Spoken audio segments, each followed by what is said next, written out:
Pupunta pa ako, hindi mo alam tong Google AI tool na ipapakita ko sa'yo. Kaya tara, panoorin tong video na to. Ang pangalan ng app na to ay Google Lens. Mapupunta mo yan sa lens.google at ipapakita ko sa'yo. Ito yung mga main features na pwede mong magamit. Find a look you like. So pwede ka ditong mag-search ng picture and then ilalabas niya kung saan mo siya pwede mabili at kung saan mo siya pwedeng matagpuan. Next naman is copy and translate text. So pwede mo i-picturean yung let's say may ibang language ka na hindi mo maintindihan na text and then ita-translate niya into the language na naintindihan mo or your mother language mo. Next naman is step by step homework help. So basically pwede mo siyang bigyan ng problem, ayan, tapos isosolve niya yung problem para sa'yo.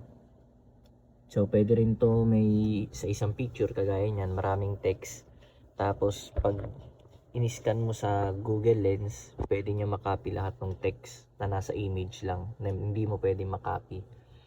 At ito naman, identify plants and animals. Pwede mong i-search yung kahit anong bagay or kahit anong halaman o hayop sa Google Lens at ma-identify niya kagaya nito, red ginger plant. So ngayon open natin yung Google Lens at i-try naman natin yung isa sa mga features niya. So click lang natin tong search image, tapos click lang din natin tong allow to access the camera. And then yan, may lalabas na ganyan. Tapos click natin yung continue. Tapos itutok nyo lang yung camera nyo sa image na gusto nyong i-translate. Tapos click nyo lang tong search.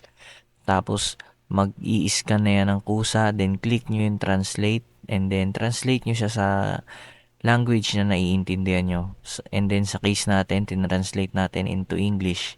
So ayan, nababasa na natin siya na maayos at pwede rin natin tong i-copy paste. Yun lang, napakadali, di ba? Tatry naman natin sa PC. So let's say itong sapatos na to, gusto natin siyang i-search gamit ang Google Lens. So screenshot lang natin yan gamit ang snipping tool. So let's say yan. Tapos copy lang natin tong image na to. And then punta tayo dito sa Google Chrome. So pagkapunta nyo ng Google Chrome, ayan, sa tabi ng voice search, meron dyan Google Lens, search by image. So paste nyo lang or upload nyo lang dyan yung image na ini-screenshot nyo. Let's say ayan. Tapos ilalabas nyo na dyan yung pangalan ng shoes or yung image ninyo.